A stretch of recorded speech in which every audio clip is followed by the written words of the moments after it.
அன்புல கீழ்ப்படிதல் ரொம்ப ஈஸிங்கிற.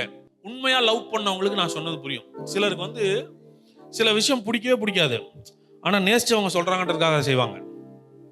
அப்பனா கட்டாயத்தின் பேர்ல செய்யல. அது என்ன செய்ய வைக்குதுன்னா அன்பு செய்ய வைக்குது. Love is powerful. பைபிள்ல ஒரு வசனம் இருக்கு, love is stronger then death இருக்கு. அன்பு மரணத்தை பார்க்கிலும் வலிமையானது. ரியல் லவ் இருக்கிற இடத்துல obedience is easy. கீழ்ப்படிதல் என்பது அன்பு இருக்கிற இடத்துல ரொம்ப ஈஸி. அன்பு இல்லாத இடத்துல கீழ்ப்படிதல் ரொம்ப கஷ்டம்.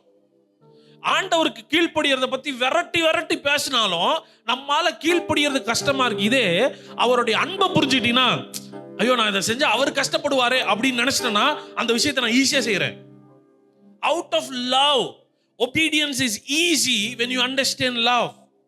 அன்பை புரிஞ்சுக்கிட்டீங்கன்னா கீழ்ப்படிதல் ரொம்ப ஈஸி. என்ன சொல்றாரா, தேவனிடத்தில் ஒருத்தன் அன்பு கூறுறன்னு வைய, நீ யார் இடத்துல அன்பு கூறுவ?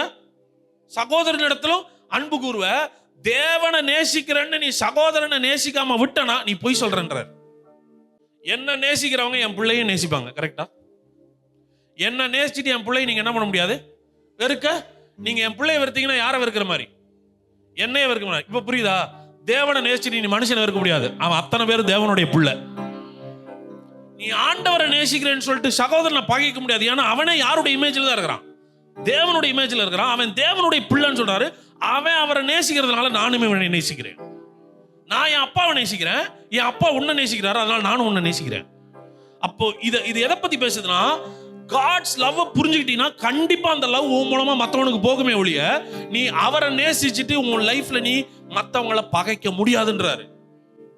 If you are struggling to obey God, ஆண்டவரை நேசிக்கிறதுக்கும் ஆண்டவரை கீழ்ப்படிகிறதுக்கும் வசனத்தை கீழ்ப்படிய முடியல பிரதர்னு கஷ்டப்பட்டீங்கன்னா நான் சொல்றேன், லவ் பார்ட்டை கரெக்ட் பண்ணுங்க, ஒபீடியன்ஸ் பார்ட் சரியா இருக்கும். அன்பு கூற பழகுங்கள், அவருடைய அன்பை அனுபவிக்க பழகுங்கள், தானாய் அவருக்கு பிரியமானதை செய்ய தொடங்குவீர்கள். அவருடைய அன்பை பெறும்போது அவரை பிரியப்படுத்துவது உங்களுக்கு ரொம்ப ஈஸி. என்ன கான்சியஸா இருப்பீங்கன்னா, அவர் மனசை கஷ்டப்படுத்திடக்கூடாது, அவர் கஷ்டப்பட்டுறக்கூடாது, அவர் மேல நான் ரொம்ப அன்பா இருக்கிறேன், அவர் மனசு கஷ்டப்படுற மாதிரி எதையும் நான் செய்ய மாட்டேன் அப்படின்னா, தேவனுடைய அன்பை புரிந்தவர்கள் அவர் மனசு கஷ்டப்படுற மாதிரி எதுவும் செய்ய மாட்டாங்க.